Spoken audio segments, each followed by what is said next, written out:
علی بھی اگلا سوال ہے کہ رسول اللہ صلی اللہ علیہ وآلہ وسلم کی جانب سے یا اپنے فوت شدہ ماں باپ اور دیگر رشتہ داروں کی طرف سے قربانی دی جا سکتی ہے؟ دیکھیں جی، قربانی کے دنوں میں چند کرٹیکل کوسچنز جو ہیں ان میں سے ایک یہ کوسچن بھی ہے۔ لوگ رسول اللہ صلی اللہ علیہ وآلہ وسلم سے اپنی محبت کا اظہار یہ بھی سمجھتے ہیں کہ آپ کی طرف سے جانور قربان کیا جائے۔ محبت کا اظہار تو اس میں تو کوئی بری چیز نہیں ہے، بلکہ یہ تو ہمارے ایمان کا حصہ ہے، لیکن وہ چیز مشروع بھی ہو۔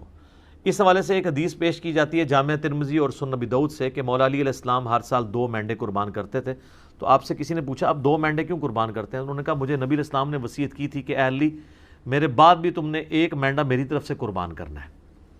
تو ایک میں اپنا کرتا ہوں، ایک نبی علیہ السلام کی طرف سے کرتا ہوں۔ اب یہ روایت جو ہے نا جی یہ کمزور ہے، اس میں شریک القاضی مدلس ہیں اور ان سے روایت کر رہے ہیں، سما کی تصریح نہیں ہے۔ امام ترمذی نے اس حدیث کو لیا ہے لیکن اس پہ جرا کوئی نہیں کیا ہے، لیکن ساتھ ہی انہوں نے عبداللہ بن مبارک کا قول نقل کیا ہے کہ میت کی طرف سے قربانی درست نہیں ہے، اور اگر کوئی قربانی کرے گا تو وہ صدقہ شمار ہوگی، جس طرح کہ میت کی طرف سے آپ صدقہ اور خیرات تو کر سکتے ہیں نا، میت کو تو ثواب پہنچتا ہے صدقہ اور خیرات کا۔ مسئلہ 74 میرا اصالہ ثواب کے اوپر ریکارڈڈ موجود ہے۔ اور پھر عبداللہ بن عمر فرماتے ہیں کہ جو میت کی طرف سے قربانی کی جائے گی نا، پھر وہ چونکہ صدقہ ہے میت کی طرف سے، وہ سارے کا سارا اللہ کی راہ میں خرچ کرنا ہوگا، اور پھر اس میں امپلائڈ ہے کہ پھر گائے میں حصہ نہیں ڈال سکتا، وہ پورا بکرا ہی میت کی طرف سے دینا ہوگا، اور بیسیکلی وہ قربانی نہیں ہو رہی ہوگی بلکہ وہ صدقہ ہو رہا ہوگا، اور وہ آپ خود نہیں کھا سکتے، اصالہ ثواب کے لیے ہو رہا ہوگا۔ باقی جو لوگ اب اس معاملے میں اجتہاداً کہتے ہیں کہ میت کی طرف سے قربانی ہو سکتی ہے اور نبی علیہ السلام کی طرف سے بھی ہو سکتی ہے، اس کی دلیل وہ پکڑتے ہیں وہ مسلم کی حدیث سے کہ نبی علیہ السلام نے جب چتکبرے مینڈے قربان کیے تو آپ نے الفاظ استعمال کیے اللہم تقبل من محمد و آل محمد و امت محمد، کہ اے اللہ اسے قبول کر لے محمد صلی اللہ علیہ وآلہ وسلم کی طرف سے، ان کی آل کی طرف سے اور ان کی امت کی طرف سے۔ تو یہ تو نبی علیہ السلام کی خصوصیت تھی، کیونکہ النبی اولیٰ بالمؤمنین من انفسہم و ازواجہم امہاتہم، نبی صلی اللہ علیہ وآلہ وسلم مومنین کی جانوں پر اس سے بڑھ کر حق رکھتے ہیں، اور مومنین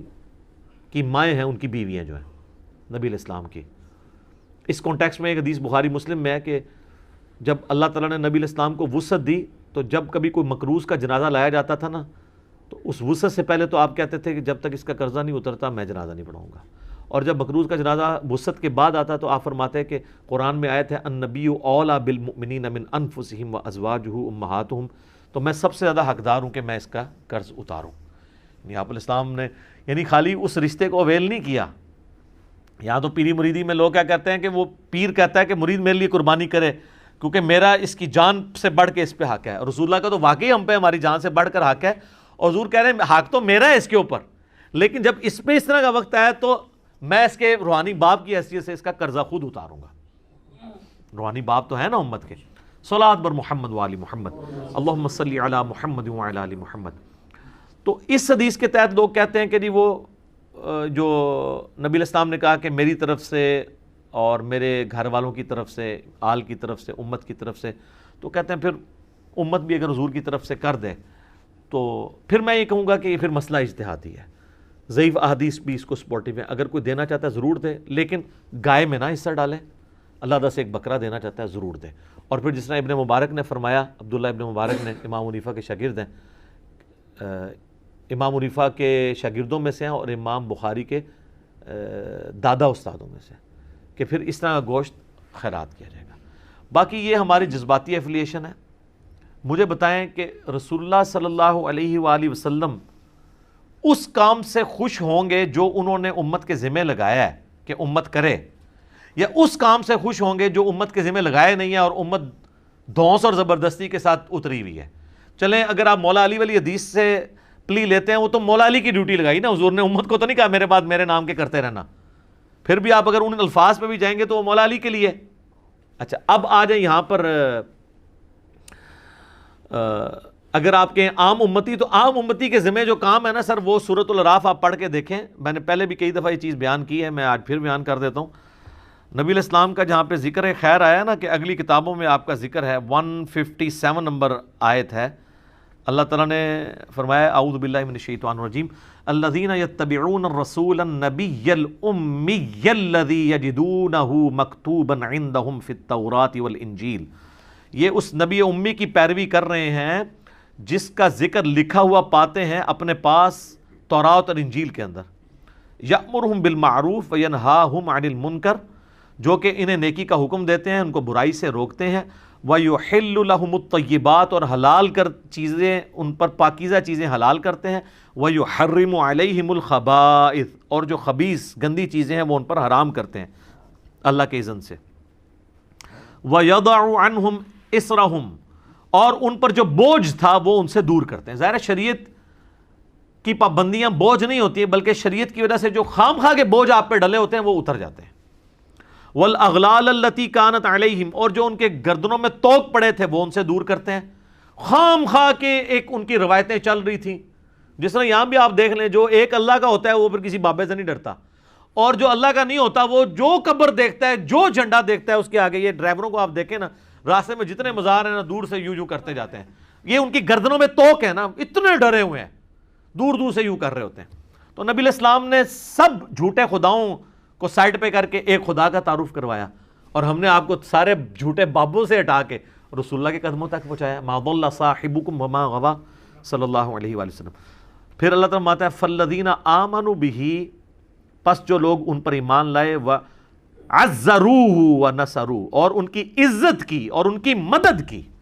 واتبعوا النور الذی انزل معہ، اور پیروی کی اس نور کی یعنی قرآن کی جو ان کے ساتھ نازل ہوا، اولئک هم المفلحون، ایسے ہی لوگ ہیں جو فلاح پا گئے۔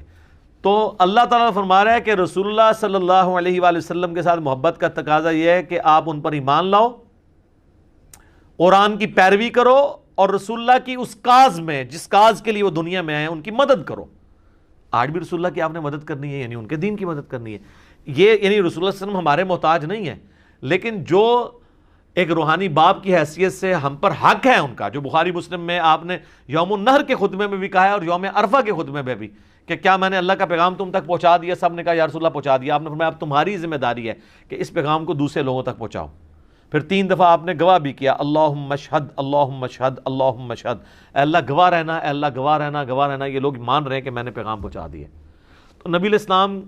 اس کو شہادت علی الناس کہتے ہیں، اللہ کے گواہ بن کے انسانیت کے اوپر کھڑا ہونا، ٹھیک ہے؟ تو یہ آپ کی ذمہ داری ہے۔ ہم لوگ یعنی اس ٹینشن میں پڑے ہوتے ہیں کہ میں نے حضور علیہ السلام کے نام کا بکرا کرنا ہے، ٹھیک ہے؟ یا کوئی شخص انگوٹھے چومنے کو محبت کا اظہار سمجھتا ہے۔ سر محبت کا اظہار اس کو آپ سمجھیں، میں اس کو فیل کر سکتا ہوں، میں ایک ادنا سا انسان ہوں، مجھے میرے ساتھ جو لوگ اٹیچ ہیں،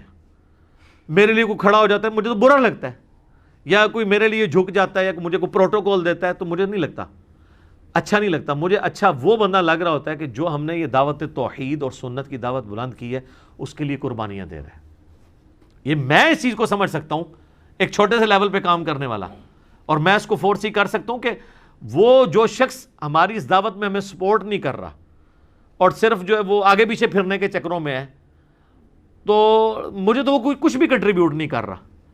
میرا بازو تو وہ بنا ہوا ہے کہ جو ہم کاز کے لیے اٹھے ہیں اس میں مجھے سپورٹ کرے، تو اس کو مجھے یہ کہنے کی ضرورت نہیں پڑے گی کہ علی بھائی میرے لیے دعا کریں، میرے اندر سے اس کے لیے دعائیں نکل رہی ہوں گی۔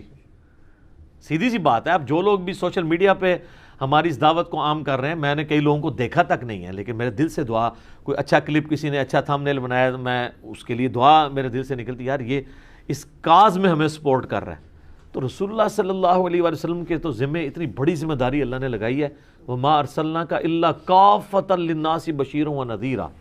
پوری انسانیت کے لیے آپ کو ڈر سنانے والا اور خوشخبری سنانے والا بنا کے بھیجا گیا۔ تو آپ علیہ السلام کی تو خوشی اس میں ہوگی کہ آپ کے ہم میسج کو آگے لے کے چلیں، نہ کہ قربانی کے دنوں میں ہم اس چکر میں پڑ دیں کہ نبی علیہ السلام کے نام کا بکرا کرنا ہے نہیں کرنا۔ کئی لوگ تو ایسے ہیں جو کہتے ہیں ہمارے پاس ایک ہی بکرے کے پیسے تھے تو ہم نے نبی علیہ السلام کے نام کا کر دیا، اپنا کیا ہی نہیں ہے۔ یہ کون سی شریعت میں عمل ہو رہا ہے؟ تو رسول اللہ صلی اللہ علیہ وآلہ وسلم اس عمل سے خوش ہوں گے جو آپ چاہتے ہیں آپ سے۔ آپ کی عزت کا کوئی بھی معیار جو آپ نے رکھا ہے وہ قابل قبول ہوگا، اور جو آپ صلی اللہ علیہ وآلہ وسلم نے نہیں رکھا وہ مردود بھی ہو سکتا ہے، قابل قبول بھی ہو سکتا ہے، لیکن وہ تو ڈیفینیٹلی قابل قبول ہے جو آپ نے رکھا ہے۔ جامعہ ترمذی میں موجود ہے، ابو داؤد اور ابن ماجہ میں ڈیٹیل حدیث ہے، اور اس حدیث کے اندر شریک القاضی مدلس ہے، لیکن سما کی تصریح سنن کبریٰ البیہقی میں موجود ہے کہ ایک صحابی قیس بن سعد کہتے ہیں میں کوفے کے پاس ہیرا نامی شہر میں گیا تو میں نے دیکھا لوگ اپنے سردار کو سجدہ کرتے ہیں، تو جب میں مدینہ شریف واپس آیا تو میں نے حضور علیہ السلام کو سجدہ کیا، آپ نے فرمایا سر اٹھا، یہ کیا کر رہا ہے؟ جب میں فوت ہو جاؤں گا تم میری قبر سے گزرو گے تو کیا اس پہ بھی سجدہ کرو گے؟ ان کا نہیں یا رسول اللہ۔ تو آپ فرمایا پھر مجھے بھی سجدہ کیوں کر رہے ہو؟ اگر میں سجدہ جائز سمجھتا تو بیویوں سے کہتا اپنے خامدوں کو سجدہ کریں اس حق کے سبب جو اللہ نے ان کو دیا ہے۔ تو نبی صلی اللہ علیہ وآلہ وسلم نے اپنی عزت اور تعظیم کا وہ راستہ جو شرکی کیٹیگری میں فال کر سکتا تھا یا آپ کی تعلیمات کے خلاف تھا، اس کو سائڈ پہ کر کے آپ نے کہا یہ کام ہے کرنے کا۔ آپ دیکھیں کئی صحابہ ہیں جو حضور کی وفات کے وقت وہاں موجود نہیں تھے، وہ بڑی دردناک حدیث ہے۔ معاذ بن جبل کو جب حضور علیہ السلام نے یمن کا گورنر بنا کے بھیجا تو آپ جو ہے وہ گھوڑے کے ساتھ پیدل چل رہے تھے اور چھوڑنے آئے، اور آپ نے پھر فرمایا تھا کہ ہو سکتا ہے معاذ اب اگلی دفعہ آؤ تو تم میری قبر پہ آؤ، تو انہوں نے کہا یا رسول اللہ میں تو میں آپ کا آخری دیدار بھی نہیں کر سکوں گا۔ سر پوری زندگی انہوں نے قربانیاں ساتھ دی تھی، وہ تو زیادہ حقدار تھے کہ وہ حضور کے ساتھ، لیکن ان کو پتا تھا یار حضور کی کاز کے لیے ہم جا رہے ہیں۔ حجۃ الوداع کے موقع پر صحابہ کرام نکلے ہیں تو پھر جناب لوگوں کو پتہ نہیں کہاں کہاں انہوں نے پیغام پہنچایا ہے۔ جو قادسیہ یرموک لڑنے کے لیے گئے ہیں وہ تو اپنی لائف کنکلوڈ کر کے گئے ہیں نا، کتنے لوگ شہید بھی ہو گئے وہاں پہ۔ تو یہ آپ حضور کے نام کے جانور دینے کی بجائے نا سر حضور کی کاز کے لیے آپ ان کی مدد کریں، جو اللہ تعالیٰ کی آپ سے ریکوائرمنٹ ہے، جو نبی علیہ السلام کی ریکوائرمنٹ ہے۔ جامعہ ترمذی ابو داؤد میں حدیث ہے، نبی علیہ السلام فرمایا اللہ اس کا چہرہ خوش و خرم رکھے جو ہماری حدیث سنے اور آگے لوگوں تک پہنچائے۔ حضور دعائیں دے کے گئے ہیں ان لوگوں کو جو آپ کا پیغام لوگوں تک پہنچا رہے ہیں، ٹھیک ہے۔ اور پھر حجۃ الوداع پہ آپ کی تلقین، پھر غدیر خم پہ آپ کی تلقین، قرآن اور اہل بیت، قرآن اور سنت، اور آگے پہنچاؤ آگے پہنچاؤ۔ کیوں؟ اس امت کی ذمہ داری ہے۔ یہ میں بار بار جو آپ کو کہہ رہا ہوں، آپ کو یہ بتایا جاتا ہے کہ اس امت کی فضیلت رسول اللہ کی وجہ سے ہے، حالانکہ اس کو ڈیپ ڈنگ کرے تو یہ اس امت کی فضیلت رسول اللہ صلی اللہ علیہ وآلہ وسلم کے خاتم النبیین ہونے کی وجہ سے ہے، کہ نبیوں والا کام جو پہلے نبی کرتے تھے، چونکہ آپ پوری کائنات کے لیے پیغمبر بنا کے بھیجے گئے ہیں،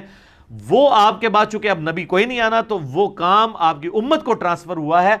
اس کام کے ٹرانسفر ہونے کی وجہ سے یہ امت افضل ہے، صرف چھڑا حضور علیہ السلام کا نام لگانے کی وجہ سے نہیں۔